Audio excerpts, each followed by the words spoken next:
Sobat Amil, sebelum masuk pembelajaran kali ini, jangan lupa ya dicatat dan dirangkum materi video pembelajarannya. Kemudian, upload di Instagram story kalian dan tag Sekolah Amil Indonesia serta Amil Academy dan buat hashtag berikut. Buat kamu yang terpilih, nanti akan mendapatkan 1 buah voucher gratis mengikuti pelatihan sertifikasi Amil kualifikasi 3 serta voucher lainnya senilai ratusan ribu rupiah. Jangan lupa di-share ya biar ilmunya bermanfaat. Selamat belajar. Baik teman-teman, sebenarnya LFA itu kalau dalam program dalam proses pemberdayaan itu masuk dalam tahapan perencanaan program atau designing. Jadi pada intinya kita LFA itu artinya kerangka kerja logis, orang mengenalnya log frame. Itu sebetulnya sedang menyajikan desain program. Itu yang pertama dipahami. Jadi LFA bagian dari sebuah proses perencanaan atau desain program. Sehingga menyajikan log frame itu sama halnya sedang menyajikan bentuk atau desain programnya seperti apa.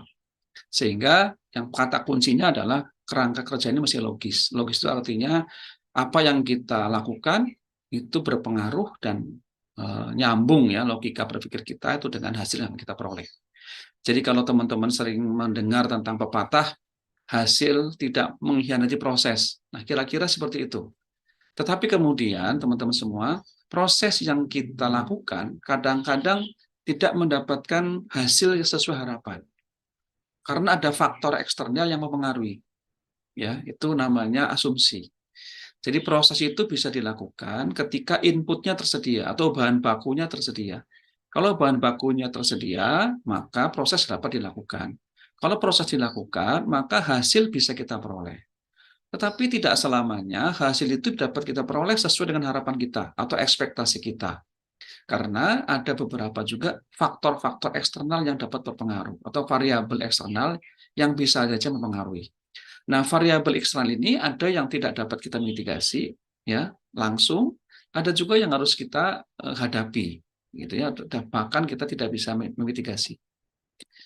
Nah, itu namanya asumsi. Ya, itu cara pengenalan awalnya. Sehingga, sekali lagi, ketika kita menyajikan log frame, maka sejatinya kita sedang menyajikan yang namanya desain program. Nah, desain itu kan berarti mitra kita atau stakeholder kita yang kita temui ketika kita mendengarkan analisis kita, itu artinya mereka sudah bisa secara utuh memahami. Apalagi kalau ketemu donor.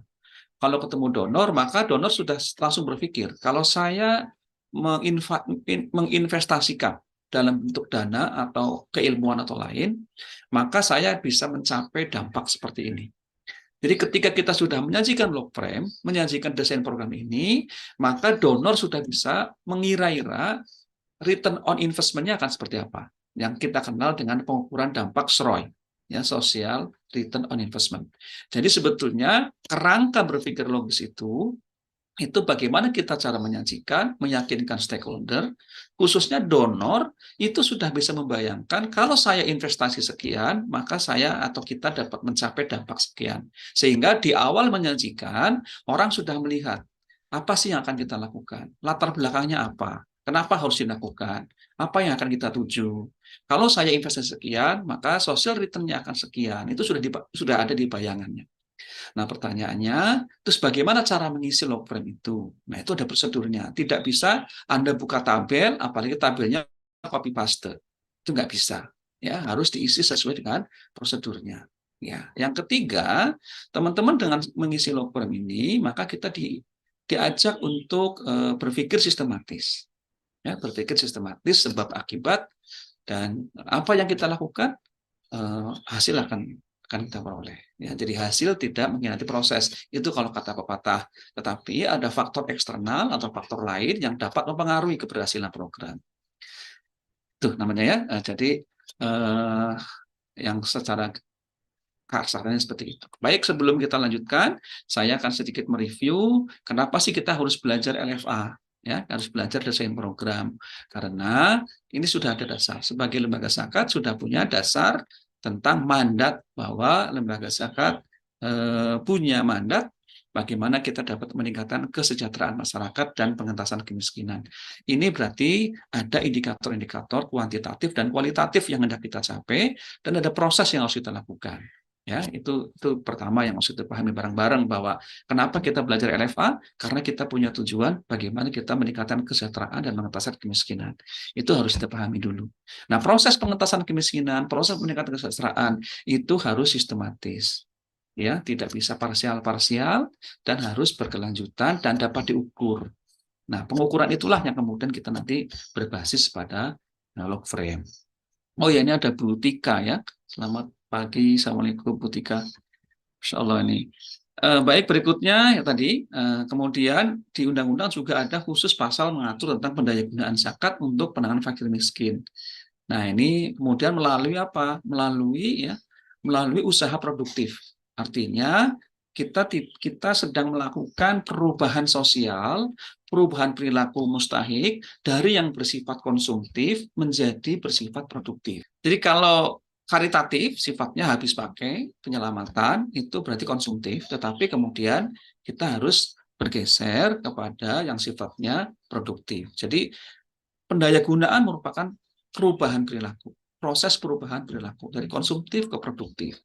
Nah, tentu ada proses kualitatifnya, ada proses perubahan sosialnya. Secara kualitas mustahik ada peningkatan. Secara kuantitatif bisa diukur peningkatannya. Itu yang pertama harus dipahami dulu. Kemudian tadi usaha produktif adalah bagaimana meningkatkan pendapatan, taraf hidup, dan kesejahteraan masyarakat. Jadi usaha produktif, pendayagunaan dana ZISWAF, khususnya ZIS, itu bagaimana bisa menjadi upaya lebih produktif sehingga si mustahik bisa mencapai taraf hidup yang lebih baik. Ya, terjadi peningkatan kualitas.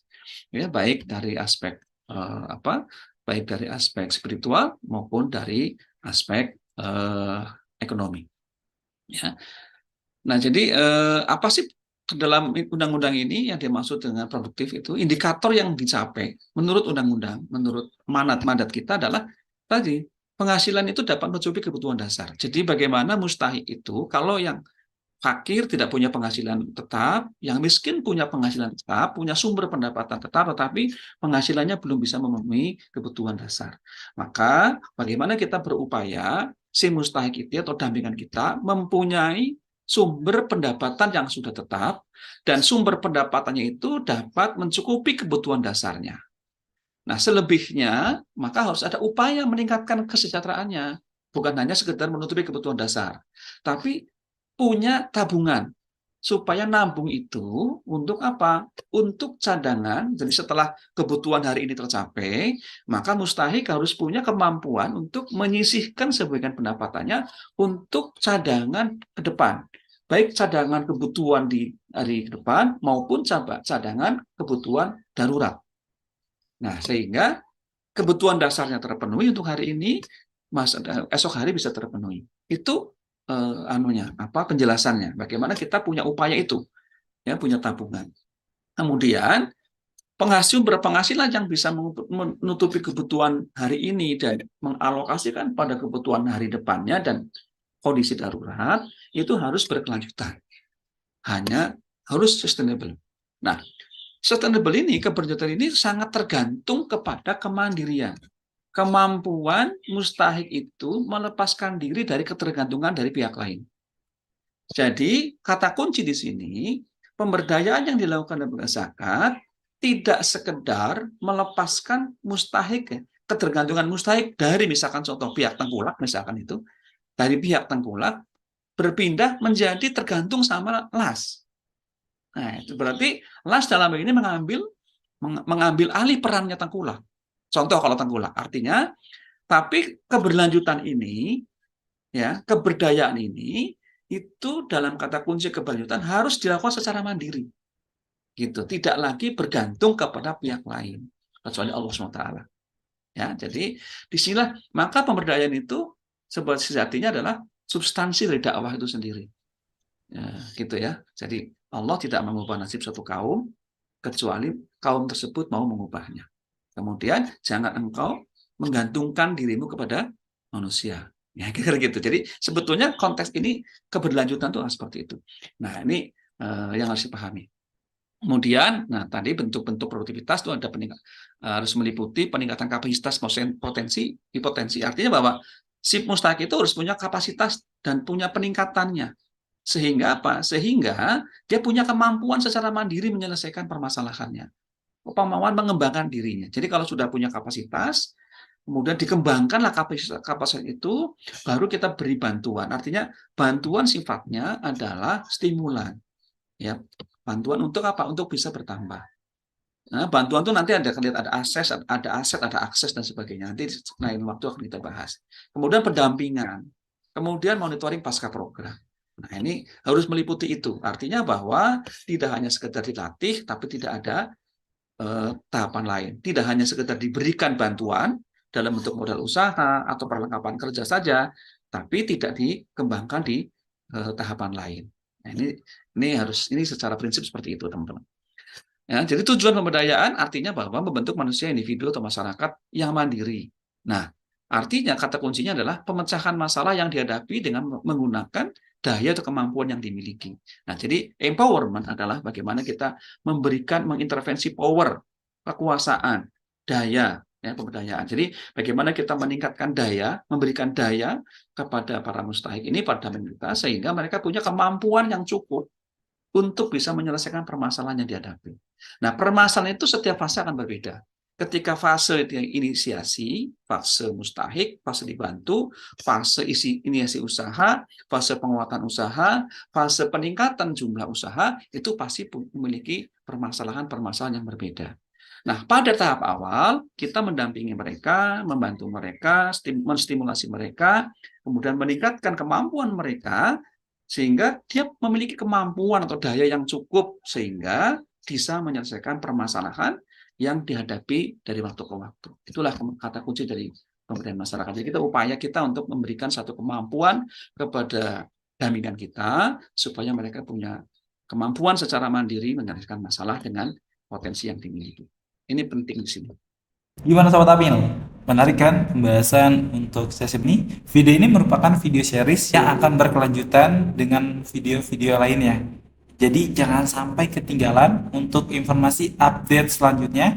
Teman-teman bisa hubungin admin Sekolah Amil Indonesia di nomor ini 0812 1000 3823 untuk bisa masuk ke dalam grupnya agar teman-teman tidak tertinggal informasi untuk belajar di Amil Academy.